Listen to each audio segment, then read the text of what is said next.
Icône, pour vous servir, bienvenue sur ma chaîne. Les châteaux forts ont marqué notre civilisation de par leur système défensif et leur côté féerique. Ouais, ça y est, j'ai pris goût.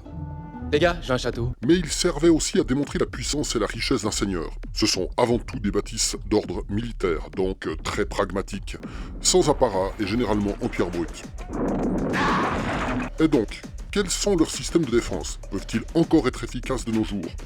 Regardez ce château! Mort de coup! Générique.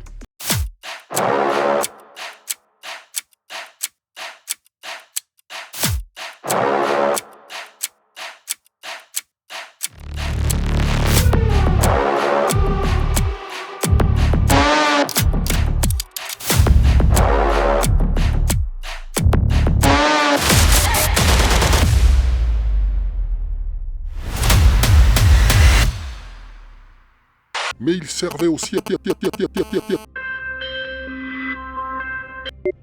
ne peut pas être atteint pour le moment. Veuillez rappeler plus tard ou laisser un message après le bip sonore. Merci. Qui es-tu alors? Je t'ai serré? T'es un pur bergeau qui aime bien jouer à des jeux qui sont plus vraiment de son âge. Voilà qui est très excitant, mais dis-moi un peu, du con, pourquoi tu veux me voir ici à l'hôtel de police, qu'on discute de tout ça, qu'on s'explique un peu, hein? Allez, viens, je t'attends. Les châteaux forts ont très souvent influencé les histoires romantiques du Moyen-Âge, ceux-ci mettant en évidence la puissance d'un seigneur. Nombre de films sur le Moyen-Âge ou dans l'univers de l'heroic fantasy s'inspirent de ce type d'infrastructure défensive pour implanter un décor. Des récits du roi Arthur jusqu'aux récits de Tolkien dans les livres relatant les histoires de la Terre du Milieu et en passant par Walt Disney, les châteaux marquent de leur présence un univers féerique. De prime abord, on pourrait dire que le système de défense d'un château est devenu obsolète avec les technologies modernes de combat. Mais si on y réfléchit, il n'existe plus vraiment de nos jours de bâtiments défensifs de ce type.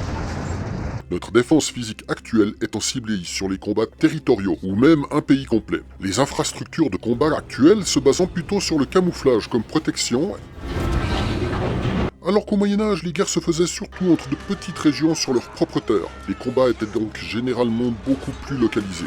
Il est évident qu'une bâtisse imposante peut influencer sur le courage des assaillants. Une motte castrale, une sorte de tour avec une petite palissade tout en bois sur une petite colline, n'avait pas la même influence visuelle qu'un château fort en pierre de granit. Mais cela indiquait aussi la richesse du seigneur. Ah, j'adore le pognon. Donc, un point de vue évident de la réelle puissance militaire de l'ennemi. Mais alors, quelles étaient les principales technologies de défense de ces châteaux? Ne t'inquiète pas, ça va bien se passer. Si on prend pour exemple un château fort en pierre du type XIIIe siècle, de nombreux pièges se trouvaient sur les façades du château, qui pouvaient vous anéantir avant même que vous vous en approchiez.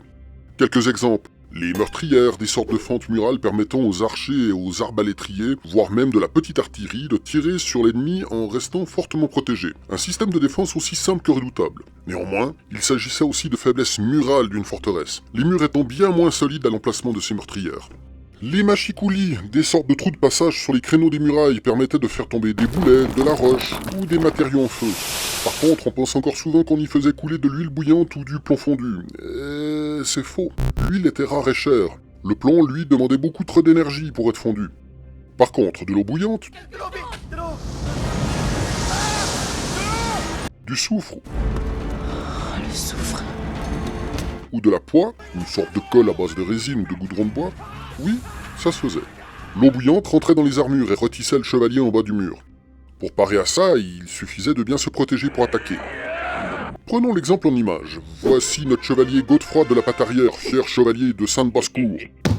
Godefroy sait que le point faible le plus évident d'un château est son entrée. Si celle-ci est mal défendue, le château aura beau être impressionnant, vous serez très vite à l'intérieur. Mais Godefroy ne crie pas victoire. En général, ce qui vous sépare des premières murailles, c'est un pont-levis surplombant des douves.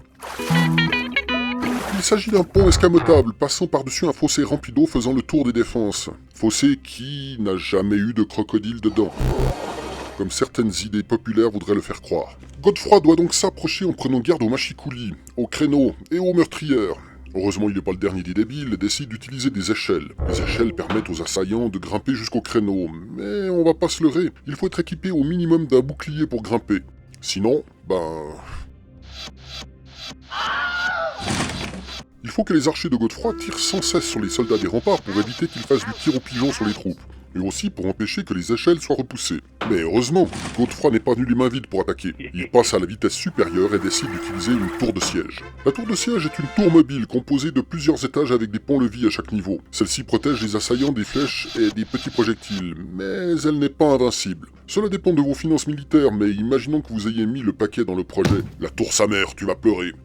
La tour de siège peut être rapidement détruite avec une catapulte ou du feu.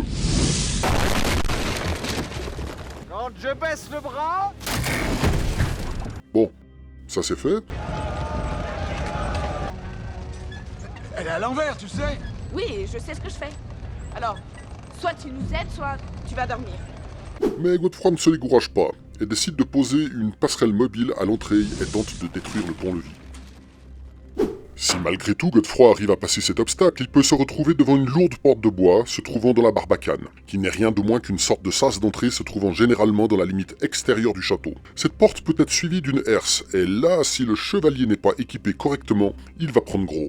Maintenant, il faut nous écouter, parce que là, on en a gros. On en a gros. Ce genre d'obstacle freine les assaillants et permet souvent aux assiégés d'achever l'ennemi. Mais Godefroy possède un atout, il fait amener un bélier. Pas l'animal, mais une machine de guerre du même nom permettant de forcer une grille ou une porte de château. Comme une sorte de chariot équipé d'un tronc suspendu par des chaînes. L'extrémité du tronc est protégée par une tête de bélier en acier. Celle-ci est manipulée par un groupe d'hommes qui sont généralement protégés par un toit en bois. Pourquoi ? À cause de ça. Cette attaque de la barbacane peut être aussi entreprise par une catapulte, mais cela semble plus limité et sûrement plus long pour détruire une entrée. Et d'ailleurs, c'est bien le premier problème, les flèches. Car avant même d'arriver au pied du château, ce sont les premiers projectiles qui peuvent vous atteindre personnellement, donc il faut vous protéger. Par exemple avec des palissades de bois mobiles pour approcher du château avec précaution. Et contrairement à ce que démontre la majorité des films, les flèches enflammées n'existaient pas au Moyen-Âge. Beaucoup de tests ont été faits, et généralement la vitesse de tir des flèches faisait s'éteindre des flammes en plein vol. C'est dans l'Antiquité que certains peuples utilisaient des flèches enflammées, mais sur des arcs de très faible puissance. En effet, il ne fallait surtout pas lancer les flèches enflammées trop rapidement, sinon elles s'éteignaient. C'était au IVe siècle que Amien Marcellin vit chez les Mèdes, un peuple d'origine du nord-ouest de l'Iran actuel, des flèches enflammées pour attaquer les ennemis, mais tirées uniquement sur des arcs dédiés à ça, et qui étaient particulièrement mous. Non, en revanche, pour mettre le feu à l'ennemi, au Moyen-Âge, il existait les grenades. Eh oui, tout droit inspiré de l'Antiquité. Il s'agissait de petits vases sphéroconiques en terre cuite comprenant un liquide inflammable à l'intérieur et muni d'une mèche que l'on allumait avant de lancer sur l'ennemi. Le vase se brisait à l'impact, répandant le liquide qui s'enflammait instantanément avec la mèche. Exactement le même principe du tristement célèbre cocktail Molotov. Godefroy est donc pris à partie avec ses grenades, tout son équipement en bois se voit touché par les flammes. Godefroy sait que la barbacane est un des endroits où le principal des troupes sont rassemblées pour contrer une attaque. Il réussit à passer la barbacane non sans mal, mais il sait que le combat n'est de loin pas fini. Lorsque le seigneur d'un château se sent pris au piège, il lui reste à se réfugier au donjon. Le donjon est la tour principale d'un château, et même quelquefois la demeure permanente du seigneur. Et donc forcément, cette dernière ligne de défense est généralement surarmée, car ce bâtiment est le dernier refuge d'un château assiégé. Donc Godefroy va devoir mettre le paquet pour tenter de percer les défenses du donjon. Le donjon, dans sa partie la plus basse, est généralement constitué d'un deuxième appartement du seigneur en cas de siège. Il compte aussi souvent les archives et évidemment des réserves de nourriture. La partie haute du donjon peut servir de poste d'observation et de poste de tir. Pour un seigneur, son donjon peut être autant sa dernière chance de survie qu'un piège mortel, car il offre rarement une possibilité de fuite. Je me demande si c'est vraiment nécessaire, toute cette violence. Donc Godefroy doit de nouveau trouver un moyen de passer les portes de cette tour. Cela dépend aussi de l'objectif. Si le but est de se débarrasser de l'assiégé en détruisant toutes ses infrastructures, le plus judicieux serait d'y mettre le feu. Mais souvent, les infrastructures militaires du perdant étaient récupérées et réparées pour compléter le matériel de l'assaillant. Donc les châteaux étaient très souvent épargnés pour être repris par les troupes gagnantes et faisaient même souvent partie des biens les plus recherchés chez l'ennemi.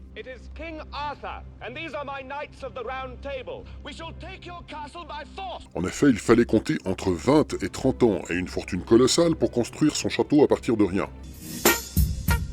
Il valait donc mieux récupérer celui de l'ennemi, l'adapter à son besoin et le remettre en état. Donc Godefroy décide d'épargner le donjon et décide de porter un dernier assaut contre son ennemi. Il se sait désavantagé par l'architecture d'un donjon, car celui-ci est prévu pour se défendre de l'intérieur. Cette énorme tour se trouve généralement au sein du château, donc difficilement accessible à une tour de siège. Un donjon est presque comme un château dans un château.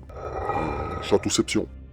Si le donjon possède des escaliers en colimaçon, ceux-ci ont été étudiés pour tourner sur la gauche, car les assaillants étant majoritairement droitiers, il était difficile de se battre avec une arme à la main en ayant le centre de pivot de l'escalier proche de la main droite, alors que ceux qui se trouvaient en haut de l'escalier avaient un plus grand champ de mouvement pour leur épée. Pour défendre un donjon, l'occupant avait prévu plusieurs portes en bois massif, dont certaines étaient munies d'une ouverture appelée guichet, ou œil de bœuf, permettant ainsi de se défendre avec des armes permettant de repousser l'ennemi. Ainsi, il était possible de retrouver plusieurs portes de ce type à la suite lors de l'ascension d'un donjon.